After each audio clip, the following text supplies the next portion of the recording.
نبی پاک صلی اللہ علیہ وسلم کا ارادہ نہیں تھا جنگ کا، حضور جنگ کے لیے نہیں نکلے تھے۔ قریش اس طرح کرتے تھے کہ مسلمانوں کے قافلے لوٹ لیتے تھے، لوٹ مار کرتے کرتے مدینے کی سرحد تک وہ آ جایا کرتے تھے۔ ایک قافلہ ابو سفیان لے کے جا رہے تھے تجارت کے لیے، تو اس میں سارے کافروں کا مال شامل تھا۔ ایک قافلہ جایا کرتا تھا، سارے اپنا اپنا مال شامل کر دیتے تھے۔ تو جو کہ یہ مسلمانوں کو ستاتے تھے، تو آج حضور علیہ السلام نے ارادہ کرم کیا کہ ان کے قافلے کو ہم نے بھی روکنا ہے، تاکہ ان کو اس بات کا احساس ہو کہ اس طرح نہیں کرنا چاہیے۔ اس قافلے کے لیے نبی پاک صلی اللہ تعالی علیہ وسلم نکلے، جنگ کا تو ارادہ ہی نہیں تھا۔ 313 لوگ حضور کے ساتھ تھے، اور سواریوں کی تعداد اس طرح کی تھی کہ بعض اوقات ایک سواری پر 3 لوگ سوار تھے، 2 آدمی سوار ہوتے تھے، تیسرا پیدل چلتا تھا۔ اور قربان جائیں، حضور علیہ السلام کی مساوات کا یہ عالم تھا کہ نبی پاک تھے، حضرت مولا علی تھے اور جناب زید تھے۔ 2 سوار ہوتے تھے، ایک پیدل چلتا تھا۔ جب 2 غلاموں کے سوار ہونے کی باری تھی، آقا کے پیدل چلنے کی باری تھی، تو حضرت علی نے اور جناب زید نے عرض کی، حضور آپ بیٹھ جائیں، ہم پیدل چلتے ہیں۔ تو حضور فرمانے لگے، نہ تمہارے اندر طاقت زیادہ ہے اور نہ تمہیں ثواب کی ضرورت زیادہ ہے۔ مجھے اللہ نے طاقت بھی زیادہ دی ہے اور میں ثواب سے بھی مستغنی نہیں ہوں، لہذا تم اگر پیدل چل سکتے ہو تو میں بھی پیدل چلوں گا میں بھی پیدل۔ یہ چیز مساوات پیدا کرتی۔ حضور اس طرح جا رہے تھے۔ ابو سفیان بڑے تیز آدمی تھے۔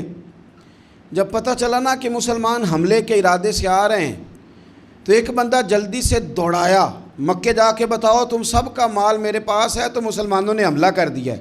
خود اس طرح کیا کہ جس رستے سے وہ جا رہے تھے وہ رستہ بدل کے رستہ کوئی اور اختیار کر لیا۔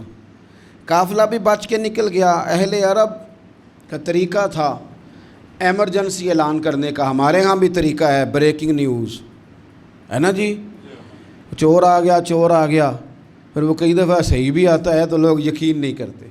ہر شے کی تو بریکنگ نیوز ہے، اور کھولیں تو بیچ میں سے کچھ بھی نہیں نکلتا، نیری نیوز بھی نہیں نکلتی، بریکنگ کیا نکلنی ہوتی ہے۔ اس لیے میں کہتا ہوں کہ میڈیا کی ہر بات کو تسلیم نہ کر لیا کریں، سوشل میڈیا پہ چلنے والی ہر خبر کو نہ مان لیا کریں۔ یہاں تو اتنا عجیب حال ہے، ہمارے ایک بزرگ عالم دین ہے، بیچارے پچھلے دنوں وضاحت دے رہے تھے، خود بیٹھ کے کہہ رہے تھے، میں زندہ ہوں بھائی، کسی نے میڈیا پہ خبر دے دی کہ میں فوت ہو گیا ہوں۔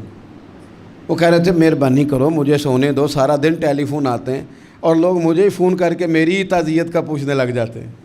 تو اس طرح نہ کریں، کیا صرف تھوڑا سا میڈیا چلانے کے لیے جھوٹ بولا جائے گا؟ بہرحال انہوں نے جو بندہ بھیجا تو بریکنگ نیوز کا وہاں بھی ایک طریقہ تھا۔ اونٹ کے کان ناک کاٹ دیتے تھے، اپنے کپڑے پھاڑ لیتے تھے۔ اب اونٹ بڑے زور سے چلاتا تھا، جب اس کا ناک کٹ جاتا تھا، اونٹ چلاتا تو لوگ گھروں سے نکل آتے۔ اب وہ جو بندہ ابو سفیان نے بھیجا تھا، اس نے جا کے اپنے اونٹ کے ناک کان کاٹ دیے۔ لوگ دوڑے، باہر نکلے، پوچھا کیا ہوا؟ تو اس نے کہا نکلو تمہارا تو مال سارا لوٹنے لگے مسلمان۔ وہ ابو سفیان بچ کے نکل گئے تھے، انہوں نے پیغام بھی دیا کہ میں بچ کے آ گیا ہوں، اب آنے کی ضرورت نہیں۔ لیکن انسان کو جو چیز سب سے زیادہ پستی میں لے جاتی ہے وہ اس کا تکبر ہوتا ہے۔ تو مینوں جاندا ہی نہیں، تجھے میرا پتہ ہی نہیں، یہ لے ڈوبتی ہے چیز لوگوں کو۔ انہیں بھی لے ڈوبی، انہوں نے کہا جی اب نہیں واپس جانا، اب چلو۔ 1000 کا لشکر، گانے بجانے والی عورتیں ساتھ، شراب کے مٹکے ساتھ، 10 اونٹ روز ذبح ہو رہے ہیں، سردار دعوتیں پکا رہے ہیں، گوشت بھونا جا رہا ہے۔ بدر میں پہنچ گئے، مسلمان بھی 313 پہنچ گئے۔ یہ ساری رات شرابیں پیتے، وہ ساری رات سجدے کرتے، یہ ناچ گانے سرور کی محفلیں سجتی اور وہ رسول پاک کی تقریر سنتے، حضور کے خطبات سے فیض یاب ہوتے۔ عمیر بن وہب کو بھیجا ابو جہل نے کہا پتہ کر کے آؤ بندے کتنے۔ اس نے جا کے کہا کہ 312 313 310 اتنے۔ کہنے لگا جنگ کیا کرنی ہے، ان کو سویرے اونٹوں کی پشتوں پہ باندھ کے لے جائیں گے، مکے جا کے دیکھیں گے کیا کرنا ہے۔ یہ تکبر ہے نا۔ تو عمیر بن وہب کہنے لگا ہیں 312 ہیں 313، میرے اندازے میں 310، لیکن ایک کا بھی واپس جانے کا ارادہ کوئی نہیں۔ میں نے جس کو بھی دیکھا ہے شہادت کی دعا مانگتے دیکھا ہے، ارادہ بڑا پکا لے کے آئے، شہادت ہے مطلوب و مقصود مومن، نہ مال غنیمت نہ کشور کشائی۔ نبی پاک صلی اللہ علیہ وسلم نے جب دیکھا نا کہ وہ تو جنگ کے لیے آن پہنچے ہیں اور ارادہ تو قافلے کا تھا، تو حضور نے صحابہ سے مشورہ کیا۔ نبی پاک علیہ الصلوۃ والسلام نے ہمیں بتایا ہے کہ چیزیں مسلط نہ کرو، ہم نہ اپنا مسلط کرتے ہیں۔ یعنی تراویح پڑھنے والا بندہ دوسروں کو بڑا گھورتا ہے کہ تو کیوں نہیں پڑھتا، بھئی تو پڑھ رہا ہے نا تو اللہ سے دعا کر یہ بھی پڑھے، لیکن اپنا مسلط نہ کر، دعوت دے، تبلیغ کر۔ نفل پڑھنے والا سب کو گناہ گار ہی سمجھنے لگ جاتا ہے، عصر کی پہلی 4 سنتے تو کیوں نہیں پڑھتا، تو کیوں؟ بھئی آپ مسلط کریں گے، آپ رائے دیں اور رائے دے کے سائڈ پہ ہو جائیں۔ مسلط کرنے کی تو اجازت نہیں، حضور کا تو حکم چل سکتا ہے نا، چلتا ہے نا، لیکن حضور نے بھی صحابہ سے پوچھا بھائی وہ تو لڑنے آ گئے ہیں، اب کیا کرنا ہے؟ تو حضرت صدیق اکبر کہنے لگے حضور کرنا وہ ہے جو آپ نے فرمانا ہے۔ حضرت عمر کہنے لگے حضور تلواروں کو تو زنگ لگ گیا ہے، اور جناب علی شیر خدا مرتضیٰ مشکل کشا غل عطا مولا کائنات فرمانے لگے حضور علی اور تلوار یہ تو رشتہ ہی بڑا پرانا ہے، تیاری کریں۔ حضور کا خیال تھا کہ انصار بھی تو بولے نا، یہ تو سب مہاجرین بول رہے ہیں۔ انصار کو جب سمجھ آئی نا کہ اشارہ ہماری طرف ہے تو حضرت سعد بن عبادہ اٹھے، کہنے لگے حضور آپ کا اشارہ ہماری جانب ہے؟ فرمایا ہاں۔ کہا یا رسول اللہ صلی اللہ علیہ وسلم خشکی پہ بھی لڑیں گے اور دریا میں بھی لڑیں گے، حضور انسانوں سے بھی لڑیں گے اور آپ حکم دیں گے تو جنوں سے بھی لڑیں گے۔ وہ بیٹھے تو حضرت مقداد اٹھے اور کمال کر دی، کہنے لگے یا رسول اللہ آپ ہم سے ارادہ پوچھ رہے ہیں؟ ہم کوئی حضرت موسیٰ کی قوم ہے جو اپنے نبی سے کہہ دیں گے آپ لڑیں اور آپ کا خدا لڑے؟ سونیا ہم آپ کے ساتھ لڑیں گے اور آپ کے قدموں پہ جانیں بھی قربان کریں گے۔ نبی کا حکم ہو تو کود جائیں ہم سمندر میں اور جہاں کو محو کر دیں نعرہ اللہ اکبر میں۔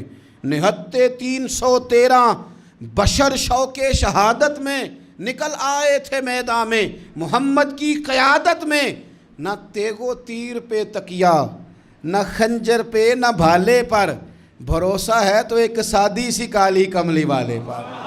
نبی پاک صلی اللہ تعالیٰ علیہ وسلم نے جذبات سنے تو فرمایا چلو نہ چلیں، پر چھوٹے چھوٹے بچے واپس کر دو۔ ایک چھوٹے بچے تھے عمیر بن ابی وقاص، حضرت سعد بن ابی وقاص کے بھائی، زمین پہ لیٹ کے رونے لگے، سونے میں نے بھی جانا ہے۔ کمپیوٹر کے لیے نہیں رو رہے، موبائل کے لیے نہیں رو رہے، نئی سائیکل کے لیے نہیں، شہادت کے لیے۔ حضور میں لڑوں گا، اب مجھے لے کے تو چلیں، یا رسول اللہ میں طاقتور نکلوں گا، لے کے تو چلیں۔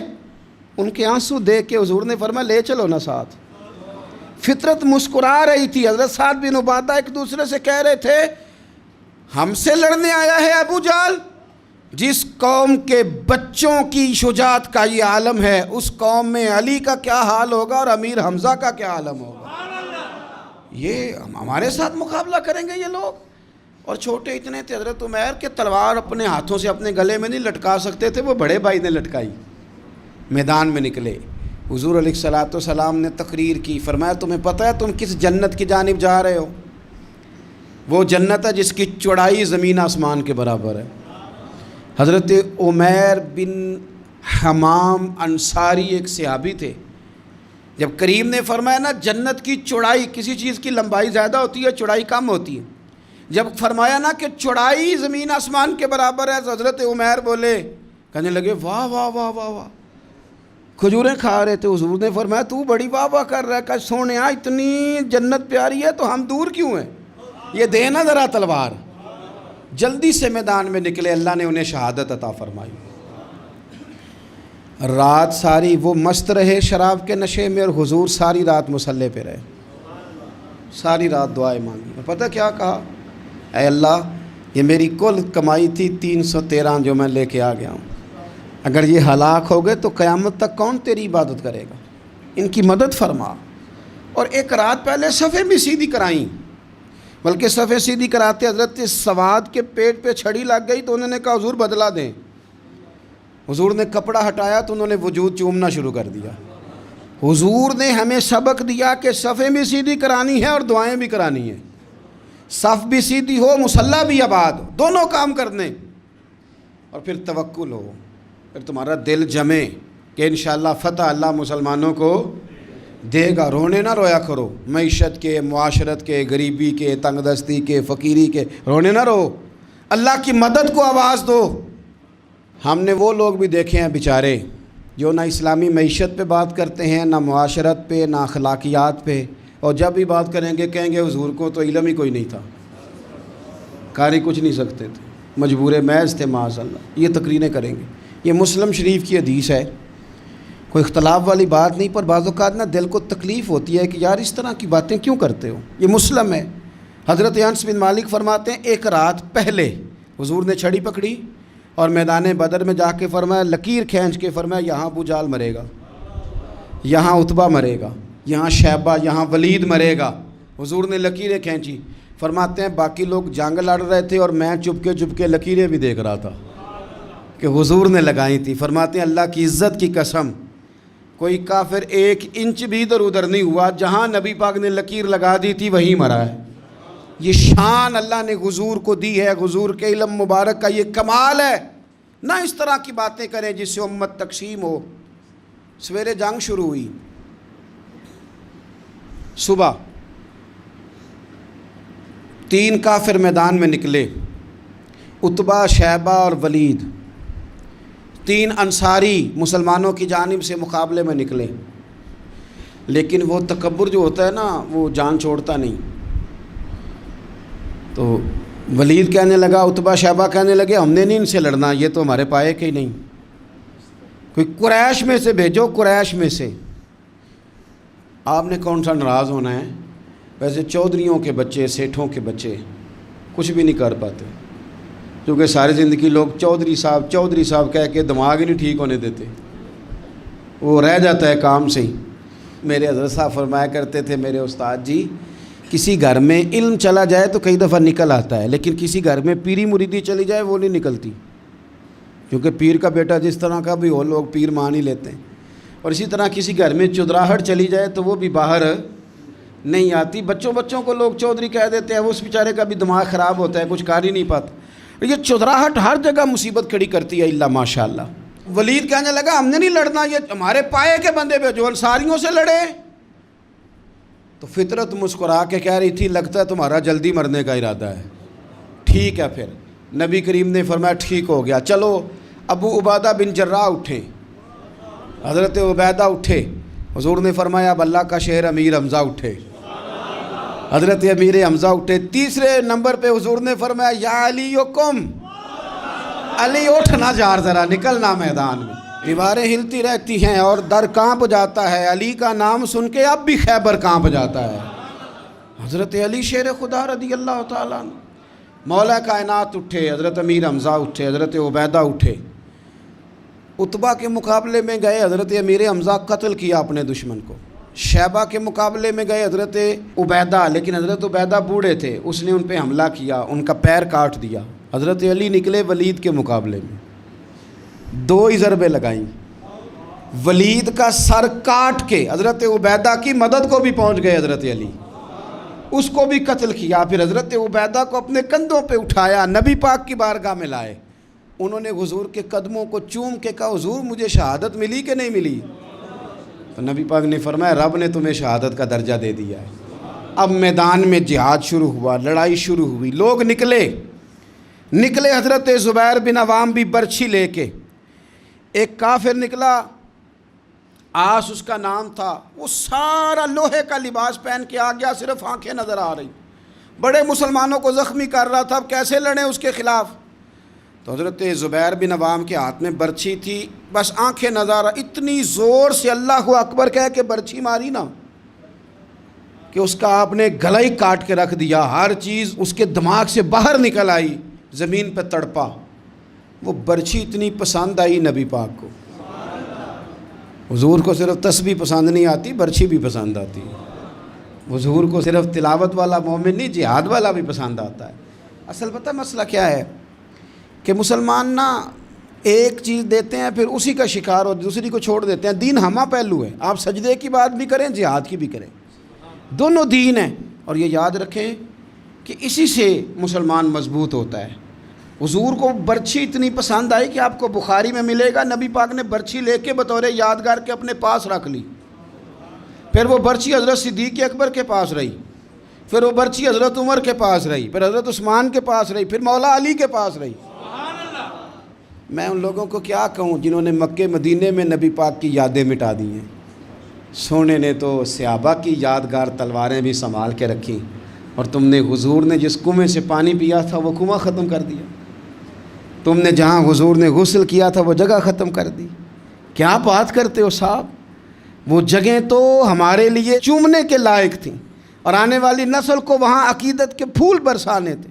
تم نے کیا سلوک کیا؟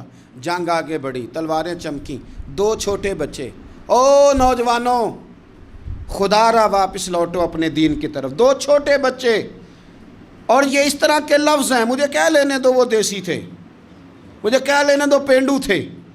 وہ 2 بچے آ کے حضرت عبد الرحمن ابن عوف سے پوچھتے ہیں، کہتے ہیں چاچا جی ابو جہل کدھر ہے؟ یہ لفظ ہیں حدیث میں، چاچا جی، چاچو کدھر ہے ابو جہل؟ وہ کہتے ہیں میں نے ہاسکے کا پتر، تم نے کیا کہنا ہے؟ تو چھوٹے والے کو باتیں بھی صحیح نہیں کرنے آتی تھیں، کہنے لگا چاچا اسے مارنا ہے۔ کہا کیوں مارنا ہے؟ کہا اس لیے کہ ہم نے سنا ہے وہ ہمارے نبی کو برا کہتا ہے معاذ اللہ۔ کہا تم اگر نام مار سکے تو چھوٹا کہہ رہا ہے، کہتا نام مار سکے تو مریں گے تو صحیح نا حضور کے نام پہ۔ حفیظ جلندری کہتے ہیں وہ کہہ رہا تھا مریں گے یا ماریں گے اس ناری کو، سنا ہے گالیاں دیتا ہے وہ محبوب باری کو، معاذ اللہ حضور کو برا کہتا ہے۔ میدان میں آئے دونوں، زور زور سے تلواریں ماری، گھوڑے سے گرا لیا ابو جہل کو۔ حضرت معاذ جو تھے بڑے والے، ان کا بازو کٹ گیا، تھوڑا سا گوشت سا لٹک رہا تھا۔ یہ نرم و نازک بچے ہمارے، یہ میدانوں میں کام کریں گے؟ جن کو تھکاوٹ ہوتی ہے، جو پیناڈال کی گولی کھا کے سوتے ہیں رات کو، بازو لٹک رہا تھا۔ حضرت معاذ نے اس پر اپنا پیر رکھا، جھٹکا دے کے اتار دیا۔ حضرت عبداللہ ابن مسعود کو کہا، انہوں نے گردن کاٹ دی ابو جہل کی۔ دونوں تلواریں لے کے حضور کے پاس گئے۔ چھوٹا کہتا ہے حضور میں نے مارا ہے، بڑا کہتا ہے حضور میں نے مارا ہے۔ کہتا ہے نہیں تو پیچھے تھا، میں نے مارا ہے۔ وہ کہتے نہیں تو بعد میں آیا تھا، میں نے مارا ہے۔ فرمایا تلواریں دکھاؤ نا۔ جب تلواریں دکھائیں تو حضور فرمانے لگے تم دونوں نہیں مارا ہے، برابر کا ثواب ہے۔ جس کا بازو کٹا تھا کریم رسول نے فرمایا ادھر لا نا بازو، وہ بازو لائے، حضور نے اسی جگہ رکھ کے نا دوبارہ لعاب دہن لگایا۔ حضرت معاذ حضرت عثمان غنی کے زمانے تک موجود رہے۔ فرماتے ہیں کٹنے سے پہلے طاقت کم تھی، جب حضور نے جوڑا ہے تو طاقت پہلے سے زیادہ ہو گئی ہے، پہلے سے زیادہ ہو گئی ہے طاقت۔ کہتے ہیں کہ نبی پاک سید عالم صلی اللہ علیہ وسلم کی خدمت میں حضرت عکاشہ آئے، کہنے لگے سونیا میرے جذبات کنٹرول میں نہیں آ رہے، میں ان بے ایمانوں کے گلے کاٹوں گا، پر میرے پاس تلوار ہی کوئی نہیں، کوئی تلوار ہو تو ماروں نا۔ ایک درخت کی جڑ تھی، ٹہنی تھی، حضور نے یوں کر کے کھینچی، فرمایا یہ لینا تلوار۔ کہتے ہیں وہ حضور کے ہاتھوں میں ٹہنی تھی، میرے ہاتھوں میں آتی گئی اور تلوار بنتی گئی۔ پھر اس سے کافر کاٹے حضور کے معجزات۔ 5000 فرشتہ بھیجا اللہ نے جنگ بدر میں۔ کتنے؟ یہ میں نے بات اس لیے بیان کی ہے کہ اقبال نے ایک مشورہ دیا، کہتے ہیں تو فضائے بدر تو پیدا کر، فرشتے تیری نصرت کو اتر سکتے ہیں گردوں سے، کتار اندر کتار اب بھی۔ اقبال کیوں ایسا کہہ رہا ہے؟ تو اقبال کہتے ہیں اس لیے کہ آج بھی ہو اگر ابراہیم کا ایمان پیدا تو آگ کر سکتی ہے انداز گلستاں پیدا۔ 5000 فرشتہ آیا۔ مجھے تو لگتا ہے فرشتوں نے بھی دعا کی تھی کہ یا اللہ ہم تیرے نبی کی قیادت میں لڑنا چاہتے ہیں۔ فرشتے آئے، سپر پاور تھی روما، بڑی طاقتور سمجھتی تھی، ایران، روم، یہ کیسر و کسرا، بڑی طاقتیں تھیں۔ عرب کے لوگ تو بوریا نشین تھے، صحراؤں میں نکل کے انہوں نے الٹ پلٹ کے نہیں رکھ دی سارا کچھ۔ علامہ اقبال سے کسی نے پوچھا تھا کہ مسلمان دوبارہ سے کبھی میدانوں میں آئیں گے؟ تو اقبال کہنے لگے ہاں ہاں ضرور آئیں گے، آئیں گے، یہ نکلیں گے۔ کیا کس طرح؟ کہنے لگے میں نے فرشتوں سے سنا ہے،